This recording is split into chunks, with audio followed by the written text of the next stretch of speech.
Hello सम्राट्स, welcome back to our YouTube channel. तो आज हम पढ़ने वाले हैं डीमैट अकाउंट के बारे में। मॉनेटरी इकोनॉमिक्स में एक टॉपिक है जो कि है डीमैट अकाउंट। ये आपके यूनिट 3 में है। बीकॉम फोर्थ सेमेस्टर के मॉनेटरी इकोनॉमिक्स के यूनिट 3 में आपको डीमैट अकाउंट का टॉपिक मिल जाएगा। अब ये टॉपिक मैं क्यों चूज़ कर रही हूँ, क्योंकि इसके पीछे एक रीज़न है कि इस पे हर साल कोई ना कोई क्वेश्चन बनता ही है। तो इसके चांसेस बहुत ज़्यादा है कि इस बार भी ये क्वेश्चन आपके पेपर में देखने को मिले। इसीलिए मैं चाहती हूँ कि आप ये टॉपिक स्किप ना करें, क्योंकि ये बहुत इजी भी टॉपिक है, तो आप इजीली इसको समझ सकते हो और वहाँ पे जाकर अपने पॉइंट्स लिख के आ सकते हो। तो हम डीमैट अकाउंट के बारे में पढ़ें उससे पहले हम थोड़ा सा बैकग्राउंड जान लेते हैं। तो जब भी किसी कंपनी को पैसों की नीड होती है, जैसे कि अगर हम एग्जांपल के लिए डाबर कंपनी लेते हैं। डाबर कंपनी के बारे में आपने सुना होगा। डाबर कंपनी का हनी फेमस है, डाबर कंपनी का दंत मंजन आता है, बहुत सारे प्रोडक्ट्स हैं उनके। तो अगर उनको शुरुआत में जब पैसों की नीड रही होगी, जब वो बहुत छोटी कंपनी थी, तब शायद उन्होंने अपने आसपास वालों से, जान पहचान वालों से पैसे इकट्ठा करके थोड़ी कंपनी को ग्रो किया। पर जब कंपनी बहुत बड़ी हो गई, जब कंपनी को ज़्यादा पैसों की नीड लगी, तो क्या करेंगे? वो कहाँ से लाएंगे पैसे? उसके लिए क्या वो घर घर जाके पैसे मांगेंगे? नहीं। तो उसके लिए क्या करेंगे वो? उसके लिए उनको ज़रूरत होता है कि वो एक स्टॉक एक्सचेंज पे अपने आप को लिस्ट कराए। अगर वो लिस्ट करवा लेते हैं तो उसके थ्रू वो काफ़ी सारे लोगों तक पहुंच सकते हैं और उसके थ्रू वो लोगों से पैसे ले सकते हैं। क्योंकि अगर घर घर जाके पैसे लेते भी हैं तो क्या ये बहुत ही टीडियस प्रोसेस हो जाएगा, बहुत ही हेक्टिक प्रोसेस हो जाएगा कि सबके बारे में ध्यान से लिख के रखो कि किसने, रामलाल ने कितने पैसे दिए, श्यामलाल ने कितने पैसे दिए। पर अगर स्टॉक एक्सचेंज में अगर वो अपने आप को लिस्ट करा लेते हैं। स्टॉक एक्सचेंज क्या है? स्टॉक एक्सचेंज एक मार्केट है जहाँ पर कोई भी कंपनी अपने स्टॉक्स को, अपने सिक्योरिटीज़ को सेल कर सकती है और जो बायर होते हैं वो वहाँ से ये सिक्योरिटीज़ को बाय कर सकते हैं। इंडिया में 2 स्टॉक एक्सचेंज अवेलेबल है, एक है एनएसई और दूसरा है बीएसई। एनएसई यानी कि नेशनल स्टॉक एक्सचेंज, बीएसई यानी कि बॉम्बे स्टॉक एक्सचेंज। अब अगर कंपनी वहाँ पर लिस्ट हो जाती है तो क्या होता है कि कंपनी के पास एक लाइसेंस मिल जाता है कि वो अपनी सिक्योरिटीज़ कहीं पर भी ईजीली एनएसई और बीएसई के डिपॉजिटरीज के थ्रू अपने शेयर्स और सिक्योरिटीज़ को सेल कर सकती है। अब एनएसई और बीएसई के डिपॉजिटरीज कौन कौन है? एनएसई का डिपॉजिटरी है एनएसडीएल और बीएसई का डिपॉजिटरी है सीडीएसएल। एनएसडीएल और सीडीएसएल के फुल फॉर्म है नेशनल सिक्योरिटीज़ डिपॉजिटरीज लिमिटेड और सीडीएसएल का है central depository services India limited. अब अगर स्टॉक एक्सचेंज को और इजी वे में समझना है तो जैसे कि हम इसको कंपेयर कर सकते हैं एक मॉल से। जैसे कि एक मॉल होता है, वहाँ पे काफ़ी सारे सेलर्स आते हैं, जैसे कि H&M, ज़ारा, अलग अलग तरीके के सेलर्स आते हैं और वो अपना प्रोडक्ट वहाँ पे सेल करते हैं। वैसे ही स्टॉक एक्सचेंज जो होता है वो एक मॉल की तरह होता है। स्टॉक एक्सचेंज में काफ़ी तरीके के सेलर्स आते हैं। कई सारे ऑटोमोबाइल इंडस्ट्रीज़ आ सकते हैं, या तो फिर फूड एंड बेवरेजेस वाले इंडस्ट्रीज़ आ सकते हैं, या तो हेल्थ रिलेटेड लाइक मेडिसिन्स वाले इंडस्ट्रीज़ आ सकते हैं। तो ऐसे कोई भी इंडस्ट्रीज़ वहाँ पे आके अपने शेयर्स को सेल कर सकती है और फिर इन्वेस्टर को जिसका भी शेयर या सिक्योरिटी परचेस करना हो वो स्टॉक एक्सचेंज से परचेस कर सकता है। जैसे कि मॉल में होता है, कस्टमर को जिसका भी प्रोडक्ट खरीदना हो वो वहाँ जाके, जैसे H&M का लेना है तो वहाँ जाके उसका प्रोडक्ट खरीद सकता है। तो इसीलिए कंपनी को स्टॉक एक्सचेंज में लिस्ट करना बहुत ज़रूरी होता है। अब जो इन्वेस्टर होता है, यानी कि हम जैसे लोग, अब वो अगर उनको लेना है कोई भी सिक्योरिटी, जैसे कि मुझे लेना है अगर डाबर कंपनी का कोई भी शेयर ख़रीदना है मुझे, तो अब मैं ऐसे ही डाबर कंपनी का शेयर नहीं खरीद सकती। जैसे कि उन्होंने अपने आप को, यानी डाबर कंपनी ने अपने आप को वहाँ पे लिस्ट कराया है, उसके थ्रू उनके शेयर्स स्टॉक एक्सचेंज पे ट्रेड किए जा रहे हैं। तो अब मुझे भी तो कोई आइडेंटिफिकेशन चाहिए ना वहाँ पे। मुझे कैसे आइडेंटिफाई करेंगे कि मैं हूँ कौन? उसके लिए मुझे वहाँ पे एक डीमैट अकाउंट ओपन करना पड़ेगा। डीमैट अकाउंट कहाँ पे ओपन होता है? तो डीमैट अकाउंट मेरा ओपन होगा डिपॉजिटरी के पास। डिपॉजिटरी मतलब ही हमने देखा डिपॉजिटरी मतलब दोनों स्टॉक एक्सचेंज जो भी हमने देखे हैं एनएससी बीएसई, इन दोनों ही स्टॉक एक्सचेंज के डिपॉजिटरीज होते हैं जहाँ पे इन्वेस्टर्स के सारी इंफॉर्मेशन और उनके सारे स्टॉक्स या सिक्योरिटीज़ जो भी उन्होंने होल्ड किए हैं वो वहाँ पे स्टोर होते हैं डीमटेरियलाइज फॉर्म में, यानी कि इलेक्ट्रॉनिक फॉर्म में। अब अगर मुझे अकाउंट ओपन करना है तो मेरा अकाउंट कहाँ ओपन होगा? डिपॉजिटरी के पास। पर मैं डिपॉजिटरी से, यानी कि जैसे एनएससी का डिपॉजिटरी कौन था? एनएसडीएल था, और बीएसई का कौन था? सीडीएसएल था। तो मैं इन दोनों से डायरेक्टली अकाउंट ओपन नहीं कर सकती, इन दोनों से मैं डायरेक्टली बात नहीं कर सकती। मुझे अगर अकाउंट ओपन करना है तो मुझे एक डिपॉजिटरी पार्टिसिपेंट के पास जाना पड़ेगा। अब ये डिपॉजिटरी पार्टिसिपेंट कौन है? तो डिपॉजिटरी पार्टिसिपेंट यानी कि डिपॉजिटरी का एजेंट होता है ये, यानी कि डिपॉजिटरी और इन्वेस्टर के बीच, यानी कि एनएसडीएल और मेरे बीच में जो एक मिडल मैन होगा उसको डिपॉजिटरी पार्टिसिपेंट बोला जाता है। डिपॉजिटरी पार्टिसिपेंट का खुद का एक आइडेंटिफिकेशन नंबर होता है, इनको खुद को रजिस्टर करवाना पड़ता है तभी वो जाके डिपॉजिटरी पार्टिसिपेंट बन सकते हैं। इनको डीपी भी बोला जाता है शॉर्ट फॉर्म में। तो डिपॉजिटरी पार्टिसिपेंट जो भी बनते हैं, यानी कि जैसे कि कई सारे बैंक्स आजकल डिपॉजिटरी पार्टिसिपेंट बन रहे हैं, जैसे कि एसबीआई, कैप सिक्योरिटीज़, इनका खुद का डिपॉजिटरी मतलब ये एक डिपॉजिटरी पार्टिसिपेंट है। उसके बाद एक्सिस डायरेक्ट, डीमैट, इन ये भी डिपॉजिटरी पार्टिसिपेंट है। आईसीआईसीआई डिपॉजिटरी पार्टिसिपेंट है। कोटक सिक्योरिटीज़ ये भी डिपॉजिटरी पार्टिसिपेंट है। वैसे ही कुछ नॉन फाइनेंशियल इंस्टीट्यूट्स भी होते हैं जो मतलब बैंक के अलावा भी कुछ ऐसे ऑर्गेनाइजेशंस हैं अवेलेबल जो कि डिपॉजिटरी पार्टिसिपेंट का काम करते हैं, जैसे कि ज़ेरोदा हो गया, ग्रो हो गया, एंजल हो गया। ऐसे ही बहुत सारी डिपॉजिटरी पार्टिसिपेंट्स अवेलेबल हैं इंडिया में जो कि मतलब मिडल मैन का काम करते हैं। तो इनके थ्रू हम जैसे इंडिविजुअल को, यानी कि हम जैसे सामान्य नागरिक को वहाँ पे डिपॉजिटरी पार्टिसिपेंट के पास जाके अपना इच्छा व्यक्त करना होगा कि मुझे इन्वेस्टिंग करना है, जिसके लिए मुझे एक अकाउंट की ज़रूरत है, और उस अकाउंट को क्या बोला जाता है? Demat account. इस डीमैट अकाउंट के थ्रू हम किसी भी कंपनी के किसी भी नहीं, जो एनएसई और बीएसई में लिस्टेड है ऐसे ही कंपनी के शेयर्स का ट्रेडिंग कर सकते हैं। तो उसके लिए हमें ज़रूरत होती है डीमैट अकाउंट की। अब डीमैट अकाउंट ये तो शॉर्ट नेम हो गया। डीमैट अकाउंट का फुल नेम क्या होता है? यानी कि उसका फुल नेम होता है डीमटेरियलाइज्ड अकाउंट। डीमटेरियलाइज्ड अकाउंट यानी ही इलेक्ट्रॉनिक अकाउंट। इलेक्ट्रॉनिक वे में आपका शेयर्स और सिक्योरिटीज़ उसमें होल्ड की जाती है। पहले के ज़माने में क्या हुआ करता था कि आपने अगर कोई भी कंपनी का शेयर खरीदा है तो उसका शेयर सर्टिफिकेट आपको पेपर फॉर्म में दिया जाता था, और उसके थ्रू आपके पास एक सर्टिफिकेट होता था कि आपके पास उस कंपनी के इतने इतने शेयर्स हैं। पर बाद में क्या हुआ कि ये पेपर फॉर्म को चेंज करके इलेक्ट्रॉनिक फॉर्म बनाया, और इसी का नाम किया डीमटेरियलाइजेशन। यानी कि हमें कोई मटेरियलाइजेशन की ज़रूरत नहीं है, उसको पेपर फॉर्म में लाने की ज़रूरत नहीं है, इसीलिए इसका नाम डीमटेरियलाइज्ड अकाउंट रखा गया। अब इसके कंस्टिट्यूएंट्स हमने वैसे ही तो देख ही लिए हैं कौन कौन से हैं। जैसे कि डिपॉजिटरी क्या है हमने देख लिया। डिपॉजिटरी दो हैं हमारे यहाँ, जैसे कि स्टॉक एक्सचेंज दो है, एनएससी बीएसई, और इनके ही दो डिपॉजिटरी है। एनएससी का कौन है? एनएसडीएल, और बीएसई का कौन है? सीडीएसएल। एनएसडीएल जो है एनएसडीएल और सीडीएसएल दोनों ही सेबी से रजिस्टर्ड हैं। एनएसडीएल आईडीबीआई, यूटीआई, एनएसई और एसबीआई इन चारों के थ्रू प्रमोटेड होती है। इसका हेड ऑफिस मुंबई में है, और वही सीडीएसएल जो है उसको प्रमोट करता है BSE, bank of India, bank of Baroda और स्टेट बैंक ऑफ इंडिया और एचडीएफसी।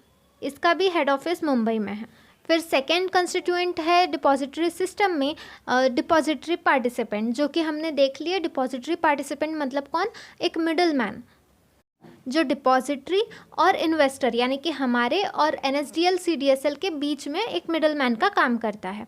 उसके बाद नेक्स्ट है बेनिफिशियल ओनर। बेनिफिशियल ओनर यानी ही एक इन्वेस्टर, यानी कि जो बंदा इन्वेस्ट करना चाहता है, जो बंदा कंपनी के शेयर्स खरीदना चाहता है, उसको ही बेनिफिशियल ओनर बोला जाता है। उसको बेनिफिशियल ओनर क्यों बोला जाता है? क्योंकि उसको ही सारे बेनिफिट्स मिलते हैं। जब भी वो कोई कंपनी का शेयर परचेस करता है वो उस कंपनी के उतने परसेंट शेयर का ओनर बन जाता है, और उसको उस शेयर पे जितना भी बेनिफिट है, जैसे कि उस शेयर पे अगर बोनस शेयर इशू होता है आगे जाके, या तो फिर राइट इशू होता है, या तो फिर अगर उसको डिविडेंड मिलता है, तो वो सारे बेनिफिट्स उस पर्सन को मिलते हैं, उस मतलब उस इन्वेस्टर को मिलते हैं, इसीलिए उसको बेनिफिशियल ओनर कहा जाता है। इसके बाद इशूअर कंपनी कौन होती है? तो इशूअर कंपनी जो हमने सबसे पहले देखा कि जैसे कि डाबर कंपनी है, तो डाबर कंपनी ने अपने आप को स्टॉक एक्सचेंज में लिस्ट कराया है, तो वो हो गई इशूअर कंपनी। उसने अपने आप को वहाँ पे लिस्ट कराया ताकि वो अपने सिक्योरिटीज़ को वहाँ से सेल कर सके, अपने सिक्योरिटीज़ या शेयर्स को वहाँ पे इशू करवा सके, इसीलिए उसको इशूअर कंपनी बोला जाता है। अब जान लेते हैं डीमटेरियलाइजेशन और रीमटेरियलाइजेशन में क्या फ़र्क है। इसमें आपको शायद डिफरेंस बिटवीन आ सकता है। तो डीमटेरियलाइजेशन यानी कि हमने देखा कि जब पहले के ज़माने में क्या हुआ करता था, फिज़िकल शेयर सर्टिफिकेट हुआ करते थे, बट बाद में क्या हुआ कि इन फिज़िकल सर्टिफिकेट को, क्योंकि इसको हेक्टिक प्रोसेस बोला जाता था, इसको संभालना कठिन है, पेपर फॉर्म में संभाल के रखना, कभी पानी गिर गया या फिर कभी बाढ़ आ गई या आग लग गया तो फिर ये सर्टिफिकेट जलने की या ये ख़राब होने की समस्या होती थी। तो इसीलिए इसको इलेक्ट्रॉनिक फॉर्म में कर दिया गया। इसको हमने डीमटेरियलाइज, इस प्रोसेस को यानी कि फ़िज़िकल से इलेक्ट्रॉनिक मोड में लाने को, इस प्रोसेस को डीमटेरियलाइजेशन नाम दिया। और रीमटेरियलाइजेशन क्या है? रीमटेरियलाइजेशन यानी कि कभी अगर आज भी आपको ऐसी इच्छा होती है कि नहीं, मुझे डीमटेरियलाइज्ड फॉर्म यानी इलेक्ट्रॉनिक फॉर्म में सर्टिफिकेट नहीं चाहिए, मुझे फ़िज़िकल फॉर्म में सर्टिफिकेट चाहिए है, तो फिर ऐसे सिचुएशन में आप अपने डिपॉजिटरी से ये बोल सकते हो कि मुझे फ़िज़िकल फॉर्म में सर्टिफिकेट चाहिए। और इस प्रोसेस को यानी कि इलेक्ट्रॉनिक से फ़िज़िकल में कन्वर्ट कराने को ही इस प्रोसेस को आप बोलोगे रीमटेरियलाइजेशन। अब डीमैट अकाउंट बनाने के फीचर्स क्या क्या है, क्यों डीमैट अकाउंट बनाना है, इसका पर्पस क्या है, क्यों हमको डीमैट अकाउंट बनाना चाहिए? तो सबसे पहले तो ईजी ट्रांसफ़र ऑफ शेयर्स, कोई भी शेयर्स आपने ख़रीदा हो तो डीमैट अकाउंट के थ्रू उसको बेचना इजी हो जाता है। उसके बाद डीमटेरियलाइजेशन और रीमटेरियलाइजेशन, ये प्रोसेस भी फास्ट हो जाती है। आप मल्टीपल एक्सेस पॉइंट रख सकते हो, यानी आपके डीमैट अकाउंट में कितने सिक्योरिटीज़ अवेलेबल है और उसका कितना प्राइस अभी चल रहा है, ये सारी चीज़ें आप कहीं से भी कैसे भी चेक कर सकते हो। उसका एक्सेस पॉइंट बहुत सारे, जैसे आप टैबलेट से, पीसी से, लैपटॉप से, मोबाइल से, ऐसे कई सारे तरीके से आप उसको चेक कर सकते हो। और नेक्स्ट है nomination facility. Demat account holder को ये एक फैसिलिटी दी जाती है जिसके थ्रू वो नॉमिनेट कर सकता है कि अगर उसका देहांत हो जाए तो उसके बाद उसके सिक्योरिटीज़ या शेयर्स किसको हम ट्रांसफ़र कर दें। डीमैट अकाउंट के एडवांटेजेस क्या क्या हैं? ये बहुत ही अच्छा क्वेश्चन है। इस पे क्वेश्चन आया भी हुआ है पहले भी, और ये क्वेश्चन वापस से रिपीट होने के भी चांसेस बहुत बनते हैं। तो क्यों डीमैट अकाउंट, मतलब डीमैट अकाउंट का क्या एडवांटेज है, क्यों हमको डीमैट अकाउंट बनाना चाहिए, ना कि फ़िज़िकल सर्टिफिकेट वाला अकाउंट से ज़्यादा बेहतर डीमैट अकाउंट क्यों है? क्योंकि सबसे पहले तो थेफ्ट यानी कि चोरी का डर ख़त्म हो जाता है। कोई भी आपका फ़िज़िकल सर्टिफिकेट तो चोरी कर सकता है, बट डीमैट अकाउंट जो इलेक्ट्रॉनिक फॉर्म में है वो कैसे चोरी करेगा? उसके बाद नेक्स्ट बेनिफिट ये है कि ऑड लॉट्स का बेनिफिट है, यानी कि पहले क्या होता था, जब आपके सर्टिफिकेट पे जितना लॉट नंबर दिया हुआ है, जैसे कि अगर आपने 20 शेयर्स खरीदे किसी भी कंपनी के, तो आपके पास सर्टिफिकेट में 20 शेयर्स का सर्टिफिकेट होता था। अब आपको अगर उसको बेचना है तो आपको वो 20 शेयर्स ही बेचना पड़ेगा, और वो बायर जो होगा उसको भी 20 शेयर्स खरीदने की ही इच्छा होनी चाहिए। बट अगर उस बायर को 10 ही शेयर्स खरीदना होता तो फिर आपका शेयर्स आप अपना शेयर उसको नहीं बेच पाते। पर बिकॉज डीमटेरियलाइजेशन हो चुका है, तो अगर आप 20 शेयर्स भी खरीदो तो आपकी इच्छा हो तो आप 10 शेयर्स भी बेच सकते हो, 5 शेयर्स भी बेच सकते हो, और बाकी के बचे हुए शेयर्स आप अपने पास भी रख सकते हो। पर तब वैसा नहीं होता था, आपको बेचना है तो पूरा बेचना पड़ता था, जो कि एक डिसएडवांटेज था। उसके बाद नेक्स्ट एडवांटेज ये है कि पेपर वर्क कम हो जाता है, पेपर वर्क का प्रॉब्लम नहीं होता है। फिर नेक्स्ट एडवांटेज है कि लोअर कॉस्ट कम लगता है आपको पेपर प्रिंटिंग वगैरह का कॉस्ट आपका बच जाता है, स्टैम्प ड्यूटी का कॉस्ट आपका बच जाता है। फिर इजी टू होल्ड, क्योंकि इलेक्ट्रॉनिक फॉर्म में है तो आपको होल्ड करने के लिए मतलब ऐसा कुछ प्लेस की ज़रूरत नहीं पड़ती, आप अपने मोबाइल फ़ोन में इलेक्ट्रॉनिकली उसको होल्ड कर सकते हो, आपको पेपर संभाल के रखने की ज़रूरत नहीं होती है। इंस्टेंट ट्रांसफ़र, इलेक्ट्रॉनिक होने की वजह से इंस्टेंट ट्रांसफ़र हो जाता है, ऐसा नहीं होता है कि कोई पेपर इधर से उधर जा रहा है फिर सैंक्शन हो रहा है, या ऐसा कुछ भी नहीं होता है, इसलिए इजीली इंस्टेंट ट्रांसफ़र हो जाता है। कोई भी स्टैम्प ड्यूटी का चक्कर नहीं होता है यहाँ पे, टाइम भी कम लगता है यहाँ पे। एक्सेस पॉइंट काफ़ी सारे हैं, कहीं से भी आप इसको एक्सेस कर सकते हो, जैसे कि मोबाइल, टैबलेट, पीसी, लैपटॉप, तो ये भी एक एडवांटेज है। और साथ ही सीमलेस ट्रेडिंग एंड ट्रांसफ़र, यानी कि आप क्विकली और सिक्योरली अपने शेयर्स को ट्रांसफ़र कर सकते हो डीमैट अकाउंट के थ्रू।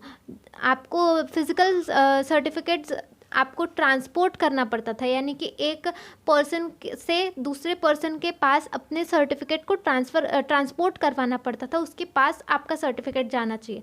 पर वैसे ही इस डीमैट अकाउंट में ऐसा कुछ नहीं है, आपका डीमैट सर्टिफिकेट आपको वापस करने की ज़रूरत नहीं होती है। अब डीमटेरियलाइजेशन की प्रोसेस क्या होती है, प्रोसीजर क्या है।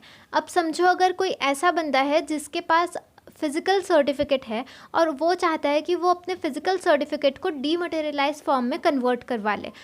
जैसे कि अगर आपके कोई दादाजी वगैरह होंगे जिन्होंने उस समय में जब पेपर फॉर्म वाले सर्टिफिकेट चलते थे उस समय में किसी कंपनी का शेयर ख़रीदा होगा और उनके पास अभी भी वो शेयर सर्टिफिकेट होगा और तो आप उसको डीमटेरियलाइज करवा सकते हो। तो उसके लिए क्या प्रोसेस होता है, सबसे पहले तो आपको एक डीमैट रिक्वेस्ट फॉर्म यानी कि डीआरएफ फॉर्म आपको सबमिट करना पड़ेगा स्क्रिप्ट सर्टिफिकेट के साथ, यानी कि शेयर सर्टिफिकेट के साथ आपको डीआरएफ फॉर्म आपको डिपॉजिटरी पार्टिसिपेंट के पास सबमिट करना पड़ेगा, वो भी 3 कॉपी में, यानी उसके 3 कॉपी होने चाहिए। ये आप कहाँ सबमिट करोगे, डिपॉजिटरी पार्टिसिपेंट के पास। डिपॉजिटरी पार्टिसिपेंट हमने देखे थे, कोई भी बैंक हो सकती है, जैसे कि आईसीआईसीआई का है या फिर ज़ेरोदा हो गया, ग्रो हो गया।